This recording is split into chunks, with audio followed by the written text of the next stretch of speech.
नमस्कार बच्चों, मैं प्रोफेसर अंतिमा पांडे। आज हम कक्षा 9वीं की दूसरी इकाई की पाठ क्रमांक 3 इनाम यह पाठ पढ़ेंगे। तो सबसे पहले बच्चों हम लेखक परिचय और गद्य संबंधी विषय के बारे में जानकारी प्राप्त करेंगे। उसके बाद हम यह पाठ पढ़ना प्रारंभ करेंगे। तो आइए बच्चों हम लेखक के परिचय के बारे में पढ़ते हैं। इनाम। इस पाठ के लेखक श्री अरुण जी हैं। आपका जन्म 3 जनवरी 1928 में मेरठ उत्तर प्रदेश में हुआ था। परिचय। कहानीकार उपन्यासकार अरुण जी ने विविध विधाओं पर भरपूर लेखन किया है।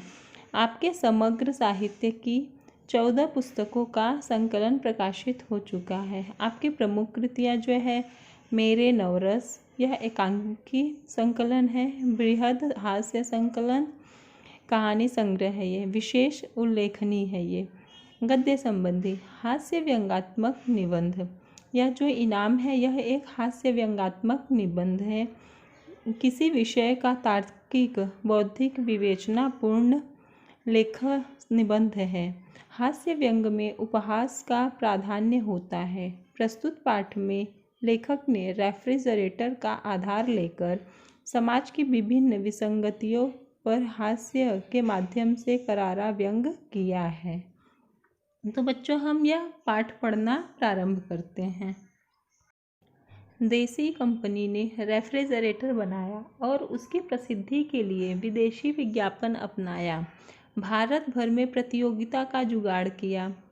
सवाल था इस रेफ्रिजरेटर को खरीदने के क्या 7 लाभ हैं। 1 अप्रैल को फल निकलना था। जिन प्रतियोगी का उत्तर कंपनी के मुहरबंद उत्तर से मेल खा जाएगा उसे या उन्हें एक रेफ्रिजरेटर मुफ्त इनाम में दिया जाएगा। भारत में धूम मच गई है। मेरे विचार से इतने उत्तर अवश्य पहुँचे कि उनकी रद्दी बेचकर एक रेफ्रिजरेटर के दाम तो वसूल हो गए होंगे। लॉटरी खुलने वाले दिन से पहली वाली रात थी। हम सब बाहर छत पर लेटे थे। हेमंत ने कहा, पिताजी हम रेफ्रिजरेटर रखेंगे कहाँ? लेखक बता रहे हैं कि देसी कंपनी थी, यानी भारत की एक कंपनी थी, उसने रेफ्रिजरेटर बनाया और उसकी प्रसिद्धि के लिए, यानी वो किस तरह से फेमस हो उसका जो है उसको फेमस करने के लिए एडवर्टाइजमेंट वो उन्होंने विज्ञापन तरीका अपनाया।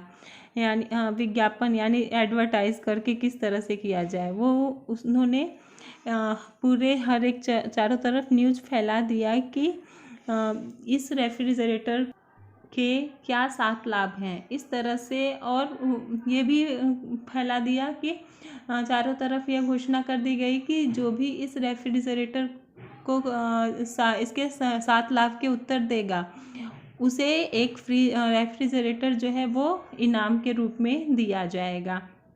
तो भारत में इस बात को सुनकर, इस विज्ञापन को सुनकर सबका चारों तरफ धूम मच गया। जो भी सुनता वह उनके 7 जो कंपनी के जो 7 प्रश्न थे उसके उत्तर लिख लिख कर सबने भेजने शुरू कर दिए।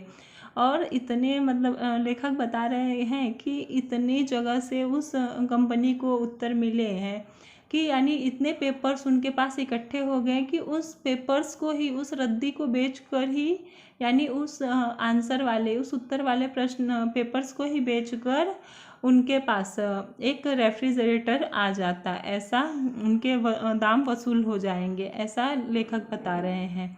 तो फिर जिस दिन लॉटरी खुलने वाला था, यानी जिस लेखक ने भी उसके उत्तर लिख कर भेजे थे, तो जिस दिन लॉटरी लगने वाली थी, यानी जिस दिन उत्तर का घोषणा होने वाला था, अनाउंसमेंट होने वाला था, उसी रात के एक दिन पहले ही उनकी पत्नी और उनके बच्चे सब लोग, लेखक के सब बच्चे पत्नी उनकी सब लोग सोए रहते हैं छत पर।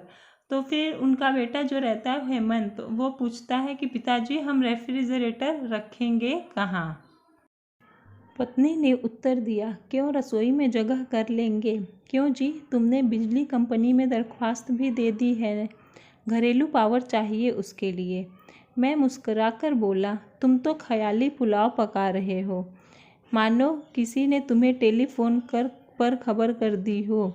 हमारे टेलीफोन तो तुम ही हो। पत्नी ने मस्का लगाया, इतने अच्छे लेखक के होते हुए कौन जीत सकेगा।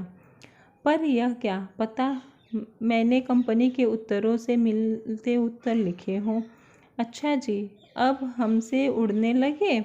उस दिन खुद कह रहे थे कि कंपनी के पास लिखा लिखाया कुछ नहीं है। यह तो जिसका उत्तर सबसे अच्छा होगा उसे इनाम दे देगी। रेफ्रिजरेटर का विज्ञापन हो जाएगा और लाभ छांटने के लिए किसी एक्सपर्ट को रखना पड़ता और उसके पैसे अलग बचेंगे।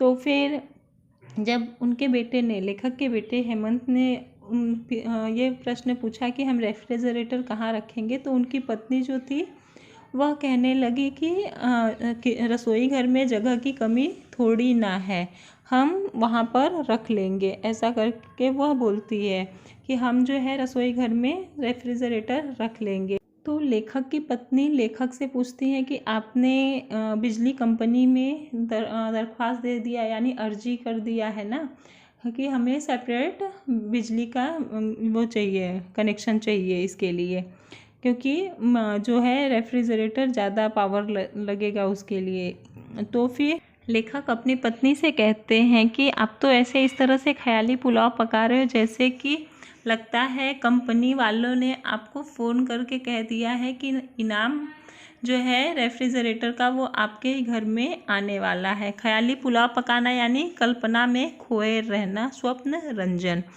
तो फिर उनकी पत्नी जो रहती है वो उनको मस्का लगाते हुए, यानी उनको हाँ में हाँ मिलाते हुए कहती हैं कि आपसे अच्छा कौन उत्तर लिखकर भेजा होगा, क्योंकि इसके पहले आप तो एक लेखक हैं और फिर आपने ही तो कहा था कि कंपनी वालों के पास खुद का कुछ भी उत्तर लिखा लिखाया उनके पास कुछ भी नहीं रहता है, और वो जो इसके सबसे अच्छे उत्तर रहते हैं वो उनको ही इनाम दे देंगे, क्योंकि जो भी अगर वो कोई किसी को एक्सपर्ट को बुलाएंगे उत्तर देने के लिए तो उसके अलग से पैसे लगेंगे।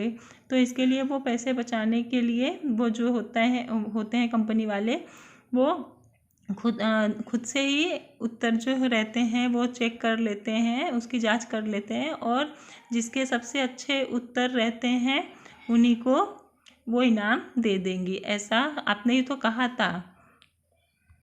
फिर लेखक कहते हैं कि वो तो समय समय पर दिमागी लहरें दौड़ती हैं। अमिता ताली पीटकर बोली, पिताजी मैं रोज़ आइसक्रीम खाया करूँगी। हेमंत ने कहा, मैं बर्फ़ के क्यूब चूसूंगा। तभी बगल की छत से आवाज़ आई, यह आइसक्रीम रोज़ रोज़ कौन बना रहा है? क्या अमिता के पिताजी ने रेस्टोरेंट खोल रहे हैं?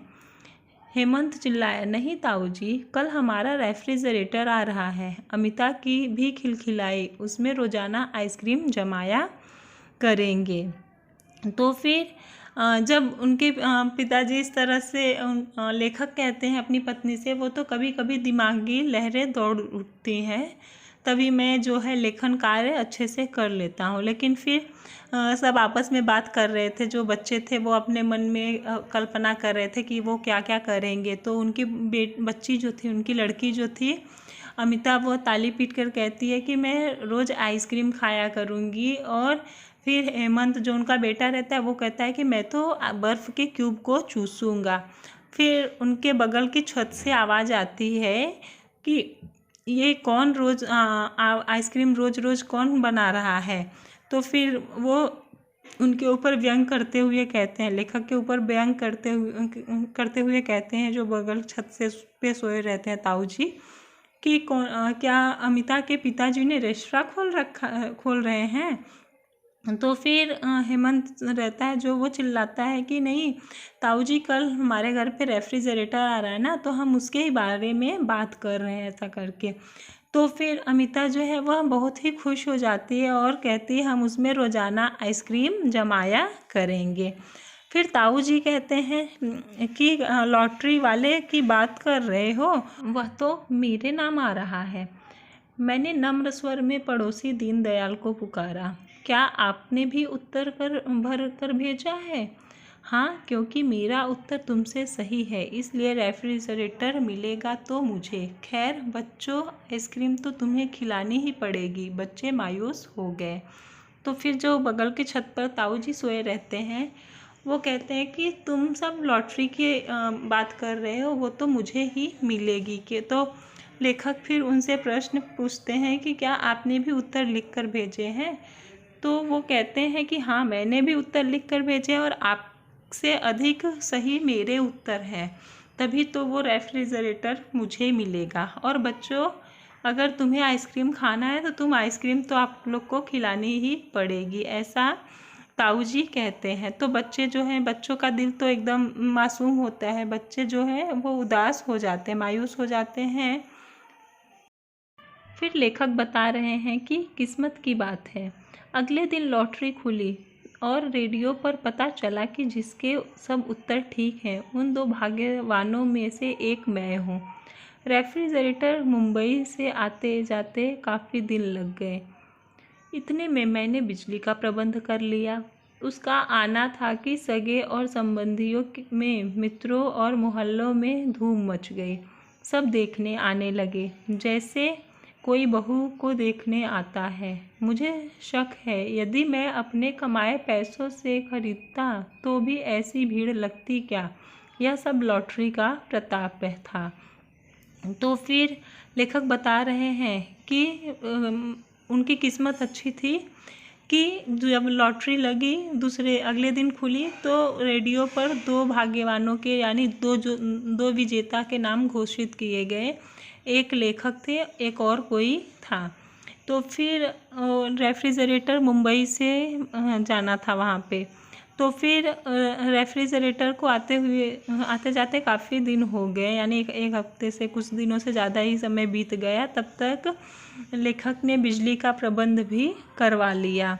और फिर जब रेफ्रिजरेटर वहाँ पहुँची तो उनके घर पे पहुँचे तो उसको देखने के लिए सगे संबंधी, जो भी रिश्तेदार, रिलेटिव्स वगैरह थे, सब आने लगे। और मित्र जो उनके दोस्त थे और बाकी मोहल्ले के लोग थे वो सब आने लगे।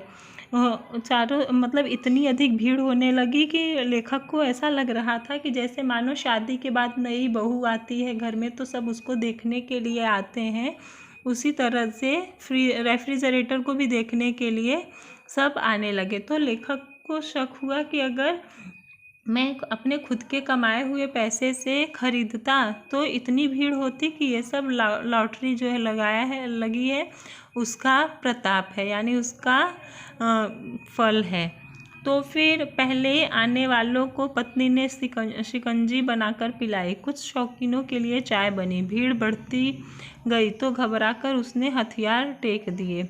झांकी देखने वालों का तांता बंधा था, एक जाता था तो 2 आते थे। बच्चों ने पहले से बोतलें इकट्ठी करके रखी थी, आठों में पानी भर कर रखा हुआ था, परंतु वे पल पल में खाली हो रही थी। पानी कैसे ठंडा होता? दिनेश ने छींटा छोड़ा, अबे यह तो पानी को गर्म बना रहा है।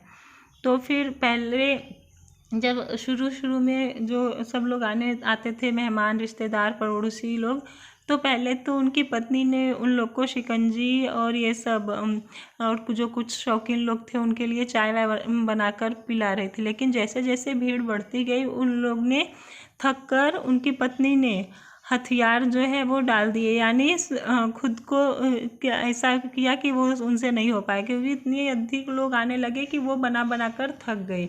और फिर वो उसको छोड़कर हट जाती हैं और कहते हैं। और फिर इतने झांकी यानी खिड़की से भी देखने वाले लोगों का तांता बंधा था, यानी बहुत अधिक भीड़ हो रही थी। एक जाते थे तो 2 लोग आ जाते थे। और बच्चे जो थे वो इतने खुश थे कि उन्होंने पहले से ही सब बोतल वगैरह इकट्ठा करके रखा था कि रेफ्रिजरेटर जब आएगा तो वो उसमें पानी भर के रखेंगे। और वो पानी भर भर के रखते थे, लेकिन जैसे ही पानी रखते वैसे ही वो बोतल जो है वो खाली हो जाती थी। तो एक उनके बगल के पड़ोसी जो थे वो उनकी मजाक लेते हुए यानी चुटकी काटते हुए कहते हैं कि अबे यह तो पानी को गर्म कर रहा है, ये पानी ठंडा करने के लिए है या पानी गर्म करने के लिए है। लेखक हंसकर बोले, भीड़ नहीं देखी, हम खुद गर्म हो रहे हैं, पानी रखे भी 1 मिनट हुआ नहीं होगा। लकीर की फकीर बोली, क्यों बेटा, किस देवी की मानता मानी थी, हमें भी बता दे। कुड़म गज ने सुनाया, भाई मैंने भी उत्तर लिख रखे थे, किंतु कोई आए और लेकर चलते बने। मैंने फिर दोबारा दिमाग पर जोर नहीं डाला। उनके साथी ने पूछा, कहीं अरुण तो नहीं उठा लाया? नहीं नहीं, पर क्या कहा जा सकता है, यह मैं जानता हूँ कि वे सब जवाब बिल्कुल ठीक थे। जला भुना जब बिजली का बिल आएगा तब बच्चों को पता लगेगा कि सफ़ेद हाथी बांध रख लिया है। शक्की ने कहा, मुझे पता है, अरुण का रिश्तेदार कंपनी में नौकर है। उसने असली जवाब इसे चुपके से लिख भेजे कि मुफ्त का रेफ्रिजरेटर घर में ही रह जाएगा। इस तरह से क्या होता है कि सब जो आस पड़ोस के लोग आए रहते हैं वो सब आपस में बात करते रहते हैं कि किस तरह से पहले तो लेखक कहते हैं कि हंसकर बोलते हैं कि जब पड़ोसी में से कोई आदमी बोलता है कि ये पानी तो गर्म कर रहा है, ये पानी ठंडा करने की मशीन है, तब लेखक बोलते हैं कि पानी रख के 1 मिनट भी नहीं हो रहा है, इतने में पानी निकल जा रहा है फ्रिज से, तो फिर वो कैसे ठंडा हो गया। और इतनी भीड़ अधिक है कि हम खुद भी गर्म हो रहे हैं, तो फिर पानी कैसे ठंडा होगा। फिर वहाँ पर एक औरत थी, वो कहती है कि बेटा किस देवी का मन्नत माने थे कि हमें भी बता देते तो हम भी ऐसा करते, तो हमारे घर पे भी रेफ्रिजरेटर आ जाता। फिर एक दूसरे लोग कहते हैं कि मैंने भी उत्तर लिख कर रखा था, लेकिन कोई आया और उसे चुरा लिया, फिर मैंने दोबारा दिमाग पर जोर नहीं डाला। इस तरह से फिर उनके दूसरे साथी जो रहते हैं वो कहते हैं, कहीं अरुण ने ही उठा तो नहीं लाया, यानी लेखक के बारे में ही कहते हैं, कहीं तो उस उत्तर को उसने ही लेखक ने ही तो नहीं चुरा लिया, ऐसा बोलते हैं।